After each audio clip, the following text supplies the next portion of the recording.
What do you call a cow with no front legs? What?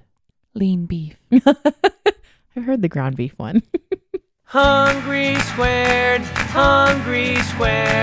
bringing you the best food talk anywhere. Welcome to the Hungry Square podcast where the brain and belly meet. I'm Sharon from the Wasatch Cooking Guide. And I'm Winter from theredparty.com. This week, we are talking about our pantries. Oh. I know, it's going to be awesome. Let's talk about it. Talk you're looking for. Hungry Squared, yeah, Hungry Squared. Sharon, how has your week been? It's been really good. Yeah, did you eat anything great or wonderful or bad or ugly that you'd like to share with us today? I ate some nachos last night that were really good in the crock pot. You did? Yeah, crock pot nachos. No, I don't understand that. It was good. What do you... Wait, I don't understand that. Oh, but wait. there was ground meat in there. There was chilies. So all of the sauce was in... Wait, I'm confused. In the crock pot? Yeah. No, I don't understand that. Like, keep describing it to me. We made nacho sauce in the crock pot. Oh, okay, nacho sauce. Then we stuck the nachos in there to keep Also? the chips warm. Yeah, it wasn't a ton of sauce. The crock pot was not full. Okay. It was like the lower quarter, I'd say, of the crock pot. Oh, and then okay. you stick the chips in there, and then you can just kind of cover them all, and it's really yummy. Oh, We heated the chips up in the oven. that sounds really good. So the chips were like extra crispy, I guess. I love- how you get like the yes, broiled chips A in the little oven. bit. So that way they weren't soggy. And Yeah. then we just kind of tossed them together in the And then hot you bath. just spoon it out onto a plate Mhm. and just go from there? Yeah. Okay. Well, I was not expecting that, I think. It was just a weird thing to do, but it was yummy. Okay. I was like very confused, as you can probably tell, that I was very confused. What did you eat this week? We went out with some friends last night, actually, and we went to a local, sorry, people that are not local, but if you're ever in Salt Lake, there's a great little bar and grill called Gracie's. Oh, you went to Crazy. We went to Gracie's, yep. Okay. And Lee and I were there together, and I had the seafood mac and cheese. And, Oh, right, you wouldn't think it would be good, but it they was have good. changed their menu. Yes, I think they have. That's why I was surprised that you went. Yeah. Oh, okay. Okay. It was good. It could have used a little bit more salt, but because you expect it to be a little bit brinier, I think, with seafood. Sure. So I had a little salt and it was good. Lee had a Reuben, and that was really good. I don't know what sauce they use because they usually put 1,000 Island dressing on Reubens. So, yeah. And I don't particularly like that. Mm-hmm. We've had a couple of other Reubens that have used like an herbed mayo instead, and that's really good. So Gracie's used something that I'm not totally sure what it was, but it was a really nice balance. It didn't overpower everything else in them. And there's a lot of things that they stand out on their own, right? The sauerkraut, the rye bread, Yeah. the meat. I mean, it was really good. So Nice. I thought it was a good meal. Nice. Yeah. That's exciting. So it's- Seafood mac and cheese. Yeah. I think that would be super easy to do. Yeah. Like there were chunks of crab and I've done a crab mac and cheese, just straight crab though. so it was crab and shrimp. So Okay. it wasn't like a full on like clams or whatever, but it was Sure. pretty simple, but it was good. Hmm. I liked it. Yeah. I'll take it. And now for the main course. Well, let's get down to our first topic at hand, the pantry. The pantry. Sharon, why are we talking about this? Pantries are important. It's the foundation of your kitchen. It is. And we wanted to tackle this subject because I think at the new year, it's a good time to take a look at your pantry. Well, yeah. I mean, new year, new changes, fresh starts, all that kind of stuff. Yeah. The winter is upon us, so maybe you don't have like all the summer bugs unless you're in the southern hemisphere. I was about to then say you would have the summer bugs. all the time. But yeah, it's a good time to restock. It's a good time to evaluate, and maybe, everybody's doing like their decluttering and stuff like that. I think my pantry can use a good decluttering. Yeah. And we're going to talk a little bit about some of the staples, first of all. Mm-hmm. And then we're going to talk a little about designing your pantry. I know that sounds silly to design your pantry, but I think you will utilize your food better if your pantry is well designed and well organized. That's my personal It's opinion. like organizing your closet. Yeah. Except this is your food closet, as it were. Mhm. Even if you don't have an actual closet for Exactly. your food. There's It makes sense. there's definitely things that are staples in the pantry and help you see what you have so you can eat it more readily. So, okay, Sharon, let's talk about staples then. Yeah. What staples do you have in your pantry? Well, to understand my staples, you need to understand how I cook. Which not everybody cooks the same. So I base my pantry around my go-to meals, and then I get everything else as needed.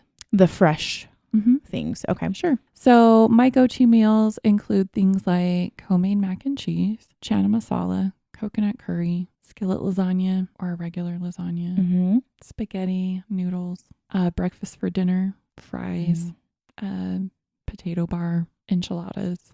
Okay. These are things that I know that I will eat, that most of my family will eat. And so to me, it's important to stock my pantry accordingly. Yeah.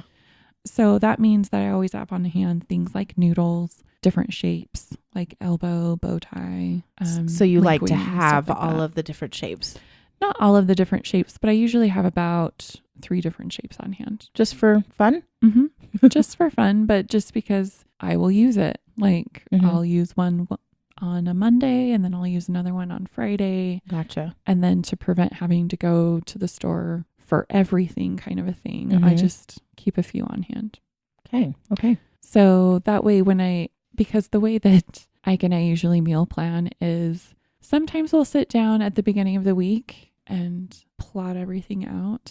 But usually we talk about it a few times during the week and say, hey, it's getting cold, soup would be good. And, maybe some pasta would be good and something else. And so then we break it down each day. And as we text each other throughout the day, like, hey, I'm going to stop at the store on the way home. And which would you rather have tonight? Enchiladas or soup? That kind of thing. So, but some of the stuff that I have on hand is things like the noodles, tomatoes, different types of canned tomatoes, like diced or whole. I have tomato sauces and paste.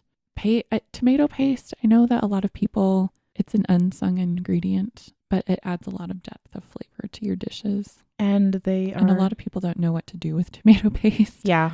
But that's what I mean. I make ketchup out of it, but I also use it as a base for anything with tomatoes in it. If you cook that tomato paste down and add it to your dish, it adds a lot more flavor than just your regular tomatoes. Excellent. I also have coconut milk, garbanzo beans, sweet potatoes. Stuff in my refrigerator I have are like assorted vegetables, whatever was on sale that week. Right. And because we just pick up stuff. Like, oh, hey, there's a great deal on Brussels sprouts or peppers, things like that.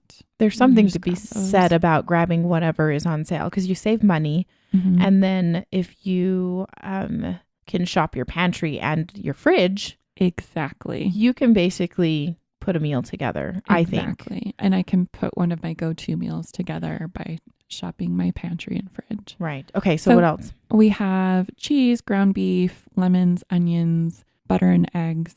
And then, so I know a lot of people base their pantry on things that they know that they're supposed to have.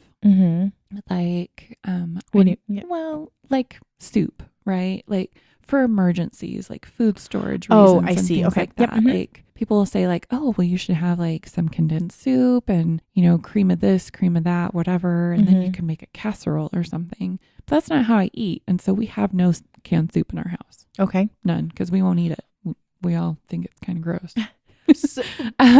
And there's occasionally like we'll use like canned soup for like foil dinners when we're camping and stuff like that, but we get it as needed. Yeah. Otherwise it will rot and be expired before we can even donate it to a food pantry. Well, and that's, I think that is a good point to bring up, is that you do have to make your pantry based on how you eat. It's kind of like when we talked about kitchen tools, it has to. If you're not going to use it, don't get it. Yeah, exactly. But if you're going to use it and it's going to serve the purpose of creating a meal that you're definitely going to eat, then get it. Because I would say that most people okay, maybe I'm generalizing, but garbanzo beans are not the first thing you think of when you think of, I'm going to get a can of beans. Right.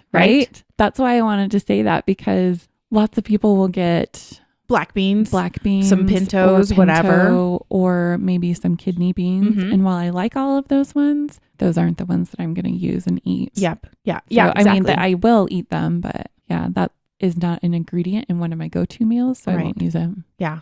So when I lived in Louisiana, I knew this lady. She was really nice and single lady, older, and she believed in keeping an emergency supply of food.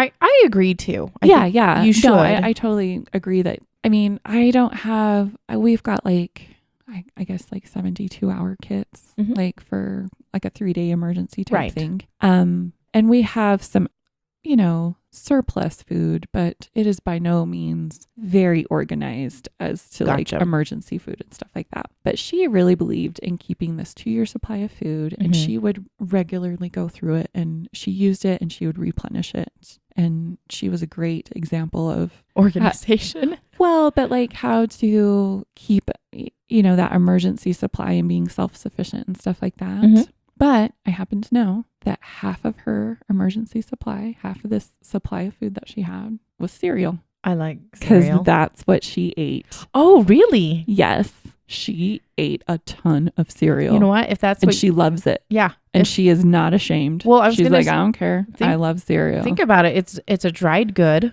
Mm-hmm. It's sealed and generally has a Yes. long shelf life. So Yeah. definitely 2 years, at least it seems like more than like 2 years. Well, not more than 2 years, probably at least a year. Yeah. It's good. And if she eats it regularly, then she can definitely rotate through that. So like half of her quote unquote emergency supply of food is cereal. And Yeah. like that worked for her. That Yeah. would never work for me. Yeah. So I think, the point is that design your pantry in such a way that it will be utilized, right? Yeah. You don't necessarily have to get those things that you quote unquote should have. Right. I use my freezer regularly too. Mm-hmm. We usually keep chicken and ground beef in there Mm-hmm. because Those are things that you use. there are things that we use because I know that the boys want meat. They're like meat eaters. And even Mhm. if the meat isn't the central focus of the meal, they notice it when it's not there. Yeah. And we try to do like an occasional vegetarian meal with them and stuff. And it goes over okay, but like you definitely can't do that more than one night a week with them. Meatless Mondays. That's Yeah, it. exactly. I also have condiments and spices. Yes. That is the area of my pantry probably that can be thinned out a little bit. We can talk about that a little bit later. Yeah, but the stuff that we have, we use a lot of is olive oil, coconut oil, butter. Mm-hmm. We use a lot of vinegars and kosher salts. Vinegars are great for like finishing a dish, or if you're using a homemade sauce or a homemade dressing of some sort, vinegar can be a great acid in Yes, that. it is. So we use apple cider and balsamic the most, I would say. And also white vinegar kind of does double duty in our house for cleaning and for cooking. I agree. And I buy that by the gallon. I don't care. Well, it's cheaper Because it goes that way, and I you use it. Yeah, I use it quite a bit. We also have things like honey and maple syrup. Those types of things, like the raw honey and the real maple syrup, because that's what I like. Those can be expensive. It's cheaper when you go to somewhere like Costco or Mhm. Sam's Club. I would encourage listeners to, if they feel like their food budget can't afford that, to split a membership maybe with a friend or a neighbor, Mm-hmm. because buying in bulk can go a long way. Yeah. For your dry goods and for things Some of like those- syrup, Mhm. you can get a better deal, but then you've got a ton of it. So that's when your, storage jars that I'm sure you'll talk about and can come in handy Yeah. for breaking those out and stuff. Exactly. Yeah. I base my pantry though on the stuff that I know that we'll eat. And that way we can regularly go through it. It doesn't And expire. It doesn't expire. Well, or it doesn't expire too soon. Yes. Because I mean, I've got, I know that I can buy an onion or two at the store Mm-hmm. and it's going to get used within a few weeks. Right. And yes, a 3-week-old onion is a 3-week-old onion, but you cry less. I'm not If worried you're about cooking it. There's nothing to worry about. Yeah, I'm not worried about that at all. So Right. So I would say I probably have very similar things in our pantry. I'd throw in a couple more things that we have. Bulk is rice. Mhm. We eat a lot of Yeah. rice. I do a fair amount of baking. So we have flour and sugar and the nice. That's something else. Sorry. Yeah. Well, I that keep you- too. yeah. Is flour, sugar, chocolate chips. yep. So I have kind Tea. of oh yeah, you got your tea closet. But we have a baking cabinet. Mhm. So we have chocolate chips readily available. We have baking powder, baking soda, cornstarch, because you always need that to thicken things up. When it comes to some of the vegetables and such that you can keep cool in a cool place, we usually have onions on hand, garlic. Mhm. I would say some potatoes. Yep. Sometimes sweet potatoes if they're in season and that type of thing. So, and then we keep oil that we generally get, like you said, go to Costco and get a huge thing of oil, and we use it enough that we go through it. So it's not going to go rancid. Right. And peanut butter, oatmeal. Like you said, we do pasta, we do beans. Now that we have the Instant Pot, we get dried beans. And before, Which are so much cheaper. oh my gosh, and they're easier. so much cheaper. and they pack up nicely. Cans can kind of get a little bulky, and there's a lot more salt and such in them. So it kind of like having the more natural. dried beans. Nice. hmm And then I would say we do keep a fair amount of snacks on it. That's in our pantry Yeah. because that's how we eat. Yeah. Is that we just we're kind of snacking, and we have a child that snacks. And so we Yep. try and keep some good, healthy things on hand that are like either individually packaged, or we have a bag that can be closed shut or put into a different container so that we can Right. keep it fresh. So I would just generally say that that's about our what's in our pantry. We also, I will be honest that we do in some of our pantry stuff, we keep some of our dishes in our pantry because some people organize it that way, Oh, and okay. some of their appliances. And then also our cookbooks kind of end up being in our pantry area because Yeah. it's a resource, but I'm not going to use, it's not every single day that I'm pulling out a cookbook. Mm-hmm. So, but yeah, I'd say That's what we do too. Our appliances and stuff like that are more in with each other, but my cookbooks are a lot of times in with the pantry goods. yeah, because you need them nourished by. So Yeah. I also wanted to say about sugars. I keep molasses on hand instead of brown sugar. Oh. So I can make my Tip. own brown sugar. That's a nice tip. So a cup of white sugar to a tablespoon of molasses for just a regular brown sugar, or about a tablespoon and a half if you want it to be extra dark brown sugar. Nice. And then the molasses can keep on its own. I mean, and the tricky thing with Oh, brown yeah, sugar is that shelf it, life is forever. yeah, the with that brown molasses. sugar can get hard and stuff like that. And so it's nice to kind of keep those separated actually if you want to keep some That's bulk. why I do that, because I can never keep brown sugar soft once I open it. Yeah. Like I put in those little things that you can buy, like the Uh-huh. little clay stuff to keep it softer and whatever. And Tip. If you, I've tried putting bread in there. You have. Yeah, I usually do the bread, and that works if I've forgotten, and then I just put it overnight and it's fine the next day. Thank goodness. Thank goodness. Yeah, I've just not had a lot of luck with those. So I'm like, nah. Or I've done gluten-free baking for friends, and so I can't put bread in there. Oh, yeah. So You got to be careful Yeah. about that. So, okay. Well, so those are staples that we personally have in our own pantries. Do you have any thoughts about things that people should have? Like, I think we've covered most of it. I think you should have stuff that you will eat. I think you should have a variety of choice and not just like I have, rice, spaghetti noodles, and that's it for your starches. I think you should have a little bit of a variety and choice, but like not too much that it's overwhelming or taking up too much space. Right. So there's a fine balance, I guess.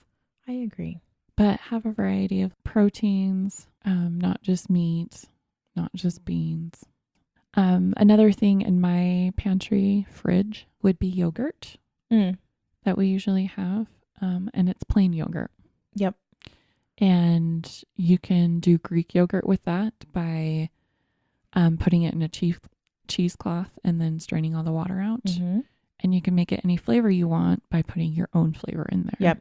And A that way you jam know- or jam, honey. berries, honey, peanut butter, juices from limes or lemons, Yeah. that kind of stuff, bananas, whole fruit. Yeah.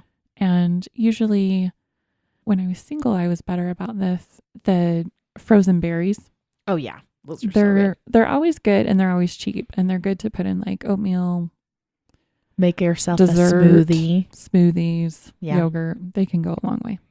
Eggs are definitely a huge thing in my refrigerator pantry Same. because eggs, that's a quick source of protein. You can make breakfast for dinner. I mean, there's just so many things that you can do with eggs. So we always have eggs. Like every time we're at the store, we just buy a dozen eggs or, we usually buy an 18 pack. Yeah. Just because. I would buy one of the Costco packs where you get a few like pallets full of eggs if I had a bigger refrigerator. Yeah. Darn it. Right. Darn it. Someday. Okay. Well, those are some pantry staples.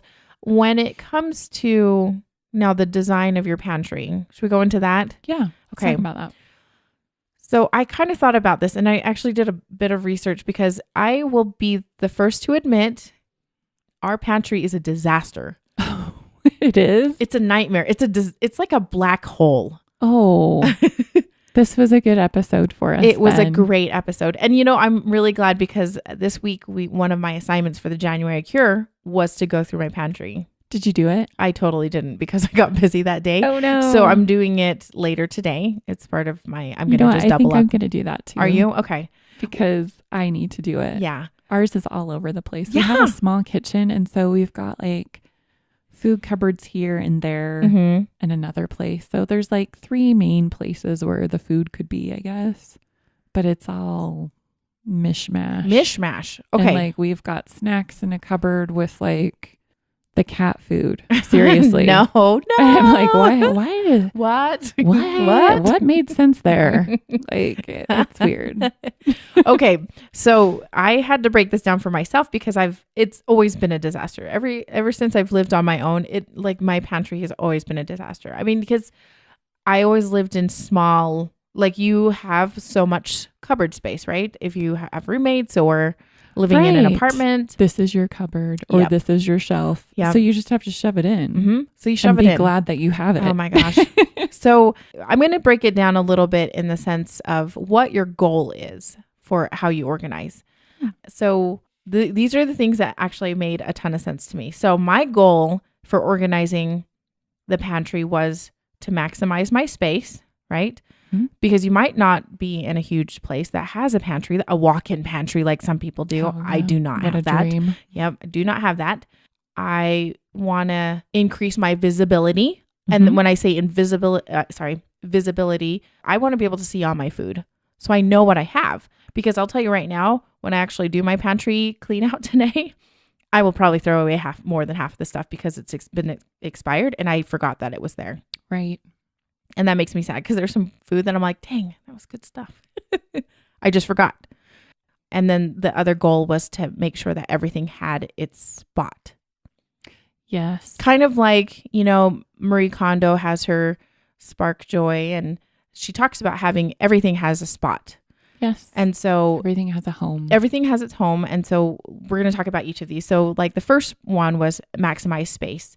So how do you maximize your space especially if you live in a tiny apartment or don't have a dedicated pantry or cupboard? So I put like with like, but I don't know if that's right. Yeah. I mean, that's what I do, but yeah. So here's a couple of things is that use as much vertical space as you can. So if you have something, go as tall as you can because it's storage. It's not something you necessarily need to get to every single hour or day. Right. So go up. If you can use all of it, go up and go all the way down and get a step stool. We have this one great little step stool that folds out and it folds up really flat. It's really nice. So it's out of the way. Once again, saving space. Nice. The other thing is that if you can get adjustable shelves, you can make the pantry work a little bit better. So if you can get something you could make some bigger and smaller, that will work. That will help you maximize your. You can also take a look space. at what you have. And there's a bunch of tutorials on like apartmenttherapy.com to customize your pantry in a way that would work for you. Yeah. So you could add some more shelves. I had a wonky pantry in one house that I lived in for like 6 years, and it had one important shelf that was like one of the main shelves in the pantry was only a half shelf. Oh. It was only like a half depth. Uh-huh. And so when I added another 2x4 to that, it was amazing. Yeah. I was like, whoa, I had no idea that. And I just thought it was an annoyance. I just didn't really, I mean, it bothered me, but it didn't bother me enough to do something about it. But when my friend pointed it out and she's like, look how much space you could have if you just put another 2x4 in there. And you're like, And I was like, okay. So I measured it and I went to Home Depot and it wasn't that expensive. I was surprised by I was like, was this solution really less than $10? yeah. It was less than $10. Yeah. It was like my life changed. It's nice because Home Depot will cut, like if you can measure, they'll cut it for you. Yep. It's great. So think about your shelves and like make sure that they're the right height, because if you have containers that aren't going to fit in there, then those containers are not going to end up in the pantry, or you will, you'll give up on them. So just adjust your shelves if you can, and use square containers if you can instead of round containers. Because think about it, you get more maximizing your space. Yeah. So if you're like, I'm going to put all my cereal or my flour into something, try and find a nice square container. I really like the OXO pop-up clear containers. Oh, yeah. They kind of create a seal once you pop it down, and you can see what is in it. It's square and it's airtight. It's a great little container. I'll put a link in the show notes, but think about square containers. Don't get me wrong. I love me some mason jars, right? I love round jars and that kind of thing, but having something that's square, you're going to just be able to put more stuff into it. And then don't forget the backs of doors. I don't know if that makes any sense. Yeah. But like if you have a door to a pantry, then hang something on that, like a rack for spices, or because then you can get to your spices easier. Or you can even use those shoe organizers. Yes. Don't use it for shoes. Use it for other stuff like the back of your pantry door. So you can put like plastic bags or your saran wrap. And I'm just trying to think, just snacks. Heck, I mean, there's a lot of things you can do. So don't forget Especially if you have kids and the snacks are just right there and they know where to look. Boom. So don't forget the real estate on the back of that door. And I'm talking even about backs of cabinets. Because sometimes backs of cupboard doors are great places to keep things like measuring spoons and measuring cups. Yeah. So you would be surprised because there's always a little bit of a leeway between the actual shelf and the door. So don't forget that there's a little bit of real estate there. So one of the things that I really like to do is to throw out packaging, like the boxes some things come in, because that takes up a bit of space. So if you can get rid of that, great. And it kind of looks a little bit neater too. But once again, it's up to you if that helps your design aesthetic. If you want it to be very clean, then get a bunch of matching containers and put everything into those and get rid of the boxes. And then the other thing that I kind of I haven't really used before, but I kind of like the idea and I think I might use it. But they have these under shelf baskets that can be attached. You kind of create a second shelf, and like a half shelf. And you can put stuff in there that might be easily crushed, like bread. Like you could stick a loaf of bread in there and it would be protected from and it has other its own things. little space. Yep. It's got a designated spot. So those are a few tips to maximize your space when you're designing your pantry. So think about it in your space. Like think about your space right now and how are you using it? Now, the next thing I think is key because I really suck at it. So you want to increase your visibility of what you have, right? Yeah. And because if you increase your visibility, that means that you're going to increase the usability of your food. Because once again, I swear, I have dozens of packages of half-eaten chips and crackers and stuff that have disappeared because I can't see them anymore. So obviously have a spot for that half-eaten stuff. Exactly. So labeling is huge. So if you can label where things go or know where it should go, then that will help.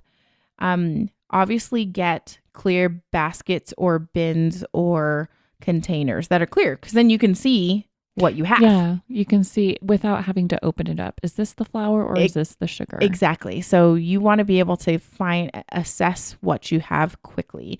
And that will help with the grocery shopping too. Because if you're like, oh, I'm low on sugar, I need to buy that because I just open it up and sure enough, it's, a quarter of the way down. Or well, yeah, like all you have to left. do is just open your pantry door or your cupboard door and you're like, oh, okay, it's right there. Yep. Nope. So there are some people that have bigger pantries than we do, but some people do pull out shelves. So they have oh, that's handy. So they do that. They have shelves on wheels. So anything that can kind of tuck away and then come out so you can see everything all in one place. That is always nice. The other thing that I really love the idea of is a lazy Susan. Oh, yeah. Once again, there's some places in maybe your pantry that are a little harder to see. So why don't you put a lazy handy Susan in corners? Mm-hmm. Yep. So put a lazy Susan in and you can see what you've got in that. And then you already mentioned this. When you design your pantry, I think it is really wise to put everything at eye level that you use frequently. Yes. And everything you don't really, it's a little bit less of a frequent flyer. Mm-hmm. Then put it up higher or I would say put it up higher. And then things that are low, I would say put things that are accessible to kids. So if you want your snacks and that type of thing, they should be at their eye level, which is down where your knees are. Right. So kind of think about it that way. How are you planning it so that you can see what you need to see, what the kids need to see, and then other things just kind of are more tucked out of the way. They're on the edges where you're not going to necessarily deal with. Right. Okay, last thing. Everything has its spot. Everything has its home, right? Mm-hmm. So you got to designate a spot because you're going to, once again, it's going to be easier to assess what you need to buy. And then when you go grocery shopping, it's going to be easier to put away because let's be honest, there's been times when things have just sat on our counter for days because we didn't have a spot for it. Well, it's a pain like when you go grocery shopping and you do a big shop and it's not just like I picked up 5 things and I'm going home, but you did a big shop where you make a couple trips to the car or you rope in other people to help you unload the car. Yep. And then your table and counters are all full of bags and you're wondering what to do with everything. And your kids are wondering because they're helping. They're like, where does this go? And I'm like, I don't know. Just find a spot. Yeah. Just shove it in. And then it just gets shoved somewhere. So let's back up one step. When you talked about how I'm going to do this pantry cleanup, the January Cure has actually a pretty decent, quick guide where they say, empty all your shelves and wipe them down, vacuum them out so there's no crumbs and that type of thing. Yeah, I'm going to clean mine. Yeah. I think that's always a good thing to do. And then toss out anything that's expired. That's always a good practice. And then if there's something that you are honestly not going to use, toss it out. Toss it out or donate it. Yeah. Let's say donate it. I think that's better. If it's not expired, donate it. Yeah, donate it. And then you are going to sort everything by type. You're going to group everything according to how you're going to use them. So all of your spices probably should go into one area. All of your snack foods probably should go into one area. Your canned goods right here, baking goods, put all those together, and then you can put them back in containers that will hold all of those things. So this is what I'm going to do, actually. I created a plan when I was doing my research. I'm like, I'm going to take out all the chips that are not expired. I'll throw away the ones that are. Nice. But I'm going to get a basket for them so that when I'm like, oh, I want a chip, I actually have to take out the entire basket and see what I have. That's what we do for our chips and bread. Yeah. The crushable items. We have a nice, a cute market basket that sits on the top of our fridge. I think that's a great idea because seriously, there are strays everywhere. Well, we have, I think, 4 opened bags of tortilla chips at my house. Oh, really? And another 2 bags of open chips that are random. Yeah. And that sounds like us. Yeah. Except for I think we have more. For some reason, there's usually 2 open loaves of bread, but it's the same type of bread. It's a pain. It's a pain. So if you can kind of think of things grouping together, that will help you, and then put it back into an order that will work for you. And if you are a label labeler, like my wonderful mother-in-law. She is a labeler. She labels everything, and it's I'm getting a label maker. Are I'm you? so excited. yeah, I have a label maker and I like it, and I'll put it in the show notes if you need a label maker. But there are like label your shelves of where things go so that when you do take it out, you know where its home belongs. Well, and when other people in your Yes. home take it out, they know where it goes. Yeah. Yeah, I'm excited to use our label maker to label some of the kids' dressers and stuff like Yeah. that. Just so that Just so everything is like organized, kind of. yeah. And it doesn't have to be perfect, but because it's going to shift. Because if you end up like, oh gosh, I'm going to do a lot more of, I really am into Mediterranean cooking. And then you end up buying a lot more of, whatever, artichokes and Sure, you're like canned artichokes or sun-dried tomatoes. they're totally getting out of control. Yeah. You can make a spot for those. So it's Yep. going to wax and wane, I think. But if you have general areas of like, this is where our snack food is, this is where our crushable items, like you said, I like that, having a basket for crushable items. And you're going to have a little baking box, which has your baking soda, baking powder, some salt, and what other things are there that you would have in there? Salt, Chips, measuring cups, mm, baking chips, that type of thing. any of your pastry bags, Yeah. the tips, If- that kind of stuff. If you can put all of those into one spot and put them into a container, then when you're ready to do it, you could take it out. And when you're done, they go back into the container and back into the cupboard or into the pantry. Easy. One of the best things we did was we went to Target and got a wooden milk crate style box, Uh-huh. and it has a chalkboard face on it. Oh. And we so put you- our spices in there. So you have a label there too. So it's nice. It looks really cute and stylish. Mhm. And it's actually out in the open on the bottom shelf of a kitchen cart, Oh. as well as some of our other like sugars and flours in their clear airtight containers, but they're stylish containers. And so I don't mind looking at them. Yeah. But the spices are handy because it's out of the way and it's all in this. For our space, that was the best that we could do. We wanted like a door, like an inside door to put them on, but Yeah. we don't have one. Right. And we wanted some wall space to do like a magnet board, but we Oh, also didn't have That wall space either. So what we decided to do was we're just going to put them in this box and that's going to be okay. And whatever doesn't fit in this box, we don't need. Yeah. And so You have your frequent flyers, the things that you we use. do. And so there's like, we have a little spice shelf next to the stove. Okay. But that only holds like, I think 6 spices or 8 okay. spices or something. So those are your We have a lot of spices. Yeah. I just need to tell you, but we use them all. And so I'm like, well, I don't want to get rid of my chana masala because, the twice a month when I need it, it's really important for that dish or Right. whatever. So it's whatever's most important to you, but Yes. that's what we do for that. and Yeah, it works. Once again, I think you just need to look at your situation because like we can tell you how to organize your pantry, but every time I look at those, pantry pictures and all That's these not real crazy- life. No, it's not real life. It was photographed. And then also you need to see how you eat and how you organize or how your brain works. Like How you eat and how you work when you eat too. Yeah. Like, is it a pain in the neck to walk down the hall to your spare closet, which would work perfect for your pantry, but it's a little ways It's out of the too far. kitchen? Is it too far? it's going to discourage you from Or- cooking. Or is it like, hey, I've got some music going and this works great Yeah. because my kids just run it to me and that is fine. Yeah. Because we're That's just just on who the you are. groove Yeah. and that works. So You I would say mostly when you're designing your pantry / organizing your pantry, just, think about a couple of those things that will make your work efficiency in your kitchen better. Yeah. Like there's a lot of ways you can cut out all the extra stuff, I guess. So I have a couple of last tips for organizing your pantry that I think are pretty smart, but that's just let's me. hear 'em. Once again, I'm really bad with the chips. It's always the dang chips. But we have come upon a couple of things. You could buy bag chip clips.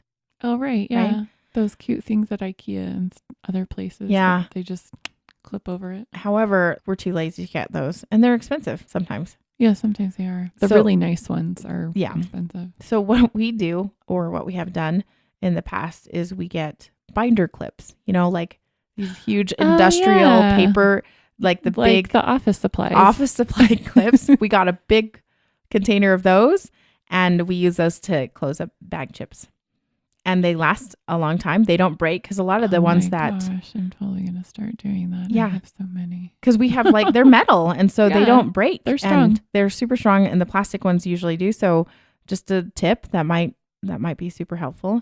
And then you actually told me you said something that I really like was put all your crushable items in a basket because that will be easier to not crush things and yeah, also you're not find going to them. set anything on top of the cute basket. Yeah, exactly. Just sits there. And then when it comes to your bulk veggies, like if you're going to buy a bunch of potatoes, if you're going to buy a bunch of onions, because they definitely are cheaper when you buy them in bulk. Mm-hmm. Store them like in wire baskets because they can breathe, right? Right.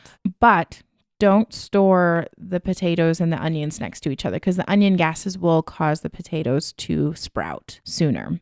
Interesting. So if you can kind of just keep them on opposite sides of whatever cabinet or cupboard or whatever, then that will definitely help you with your food lasting a little bit longer. Nice. So those are a couple of random tips. Do you have any other tips for your pantry? So I'm a fan of putting my fruit in the fridge because Mhm. I like cold fruit. Oh, yeah. Ike doesn't really care or like cold fruit, maybe. I don't know. Mm-hmm. So that's not his first instinct. So he puts it in the fruit bowl. But also in the fruit bowl, it's like a fruit and veggie bowl. We have our onions and garlic Oh, so and shallots. whatever. And, I would say get something tiered. Oh, yeah. So to make everybody happy, because it's not cool when you want a lime and you're using the zest, right? And you can't taste. quite wash off that garlic weirdness. You get an extra flavor in there. Okay, so separate things out. I think that's a good Yeah, idea. Use something like those tiered baskets that Mhm. hang all different tiers, or like a cute tiered bowl, Mm-hmm. like a serving Yeah. bowl kind yeah. of thing. Something. That could actually Separate. double as like if you had a cake stand or one of those Exactly. dessert stand things, Mhm. that could double as a fruit/vegetable holder. I think that's a great idea. Right. Cool. That's my only tip. I think that's awesome. And maybe for myself is to not buy so much tea before I've drank my other tea. I don't know. You have a tea problem. I need to share with more people. Yeah, that's probably the tea. You need to have more people over for tea. That's it. Then you'll use 2 bags That's right. or whatever. Well, I already use 2 bags usually. I Oh, just okay. like it stronger, but I have a lot. Mhm. I'm thinking of the visibility factor, and I'm like, Maybe that's it. yeah. So, So maybe you need to have a little basket as well for that one. oh, it's got its own little cubby. I have a tea cubby. Okay. Well, then maybe you should stack them a certain way so that things are not hidden in the back, but more that's into the the room. problem. Oh, I just remembered one last thing. I'm so sorry. I keep forgetting. And this one is one of my favorite things for spices. And actually, in general, there are things called tiered shelving. I don't know if you know what I'm talking about, but it's like stadium seating for your spices.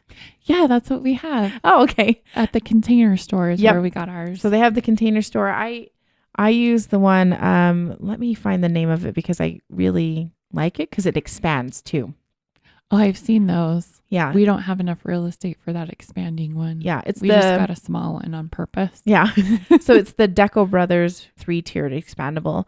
And it just, because it really was like, I'm not sure how, I didn't measure my cupboard, but I need something so that I can have my spices can all see the stage. So, Right. We'll And- put a link to that in our show notes. yeah. So I really like that. And you can do it with cans also.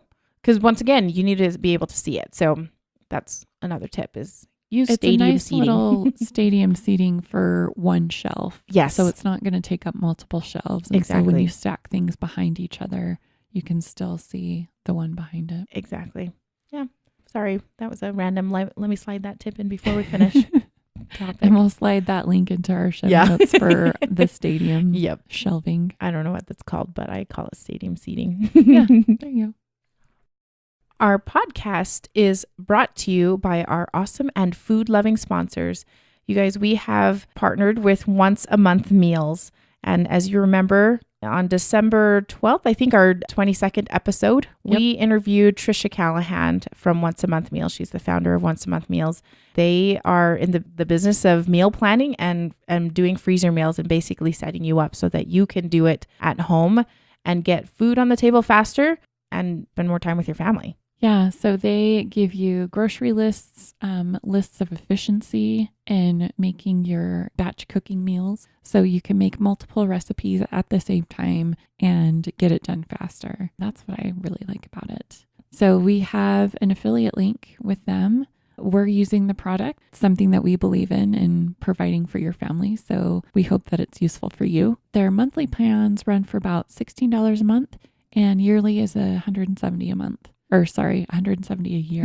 I was like, whoa. So it makes it a little bit cheaper if you buy for a year for $170 than $16 a month. Our affiliate link is secure.onceamonthmeals.com/affiliate/hungry squared. And we'll have that link in the show notes. So if you want to go there, even better is that Trisha was gracious enough to allow our listeners to have a discount. So if you, when at checkout, when you go to that affiliate link, then you can go ahead and type in hungry15, hungry15, and you'll get 15% off your order. So whether you decide to do a monthly plan or just go ahead and save even more money and do the yearly plan, then that will give you a little discount there. So we're excited to partner with them. We're excited to get food on our tables a little quicker also. Yeah. And if you'd like to support our podcast, you can do so by going to the show notes and clicking on that link. Thank you. Let's have a food fight. Food fight, food fight, food fight, food fight. It's winter. This is the segment where you can email us with your relationship questions relating to food. You can email us at hungrysquared@gmail.com. Disclaimer, we are in no way professional relationship experts, but you should totally listen to us anyway.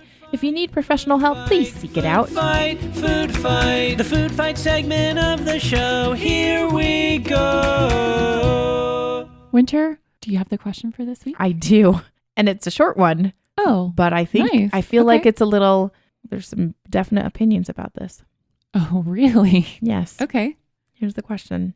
Dear Hungry Squared, I say that waffles are better than pancakes. They say pancakes are better than waffles. Who's right? What? I'm going to name this person waffling over breakfast. How about that? Pancakes or waffles, the great debate. Okay. What's your opinion? I like both. You do? Yes, it depends on my mood. I think I fall into that camp as well. So I will say I eat pancakes more often than I eat waffles because I don't own a waffle iron. Yes, that will definitely deter you from having a waffle. And I will say also that there's not a lot of places, like a lot of breakfast places don't always offer a waffle. That's true. And Pancakes if they do, are, it's not always good. Yeah. Same with the pancakes. The pancakes aren't always good. They usually do offer pancakes, but they're not always good. Yeah. So I have yummy sour cream pancakes that I make. Oh, me too. From the Pioneer Woman. Me too. And they're the closest that I found to this really great breakfast place in town. Is it, am I thinking of the same place? Penny Ann's. Yep. Yep. So the Pioneer Woman, her first cookbook, she's got the quintessential sour cream pancake. And recipe. they are super good, and they're smaller. They are a little bit smaller. I and like making them a little that smaller. recipe is also easy to riff. You Mhm. could do different types of zests and Mhm. things like that in there Yeah. if you wanted to do like a lemon or a lime pancake. Okay, I love waffles, but this is my opinion about pancakes and waffles. So I love waffles, and I think because it's a novelty item for me, because we don't have a waffle iron, a traditional waffle iron, right? Oh yeah, traditional being the key word Yes, in your house. in our house, because we do have waffles. We make Hong Kong eggets, which also they have a specific waffle pan. So we do have those on occasion, but I have always thought that waffles are a fancy food Oh, really? because I don't have them that often. Yeah. So I think it's a special occasion food. While pancakes, I can make them at home. So I Sure. generally don't order pancakes when I go out to eat. Yeah. I think they each have their place, at least in my mind. But Well, and it kind of depends on like do you like a crispy thing, Mhm. or are you in the mood for? Something soft and fluffy. Mm-hmm. Yeah. I think I'm a waffle person Oh, because, well, in the sense, because I like the crispy. And Yeah. then I also associate it with something kind of fancier. It's a special occasion type of a thing. okay. If I'm given the choice of two equally good products, Yes. What would you go be for? it the pancake or the waffle, I will eat the waffle. Because So- doesn't it seem fancier? It does, but like you can also soak it with the same, like it's, in theory, it's the same batter, right? Yeah. I It could, yeah. Could be. It could possibly be the same batter. You're using most of the time the same toppings, but I like the waffle. You can make that savory or you can make that sweet. Yeah. I love, love, love a good fried chicken and waffles. Yep. If the chicken is not on point, then that's really disappointing for the whole dish. Yeah, it is. But yeah, like a really good crispy waffle. And I like a more savory waffle than I like a sweet waffle. There's a very popular waffle chain local to Utah. So it's a local chain, I guess I would say. And I won't name names because there's a few waffle outfits around. There are. This particular waffle has a sugar crust, I'll say, Mm-hmm. and I don't care for it. Well, I mean, I'm and just going to go on record and say I don't care for well, it. you know, 'Cause it's not a savory waffle. I will tell you this, that I do like that sugar crust, but I kind of like crust in general. So, Oh, yeah. you know me. And I think it's rather tasty. But once again, I think it's just your personal preference on what I'll you. go as far as to say I think it's foul. Whoa. Okay. So because I like the sweet savory combination, I Mhm. like putting, like, sure, I'll put peaches and whipped cream, Mhm. or I'll put maple syrup, or make one time I was with my sister-in-law's family for Uh-huh. Christmas, and we made waffle sundaes. Oh, okay. And that was like breakfast. And so it was a savory Belgian waffle, Mm-hmm. like Belgian waffle Yeah. maker. So it was like a big, thick waffle. Yeah. And then they put scoops of ice cream on that Really? and chocolate syrup. Whoa. And that was breakfast. Whoa. It was dang good though. I bet it was. And I loved the waffle just for it cuts through Some of the sweet sweet you that already comes put on. Yeah. it. Yeah. So I like all waffles. I'm not discriminatory. I like them Nope. sweet, savory. I'll take them all. Well, I'll just have them all. But yeah, I think I'm a waffle girl more than I am a pancake girl. Though I do love some pancakes, but I will generally make them at home for myself yeah. rather than go buy them. Yeah. But I do love pancakes. Yeah. And I'm not going to say I don't. Yeah, do. exactly. I do love pancakes too. So just different. But if you've got the choice between two equally good products, I'm going to take the waffles. I agree. Waffle. I think we're in agreement with waffling over breakfast. I'm not waffling. I'm not waffling either. I'm solid on a waffle, man. Thanks for joining our show today. You can find us at hungrysquared.com, on iTunes, Stitcher, and Google Play Music. You guys, please subscribe to our podcast. That really helps us show up a little bit more when we get a few more subscribers. So we appreciate you joining us every single week for Food Nerdery. And we are excited to talk to you next week. Okay, love you. Bye. Bye. Hungry squared, yeah, hungry squared.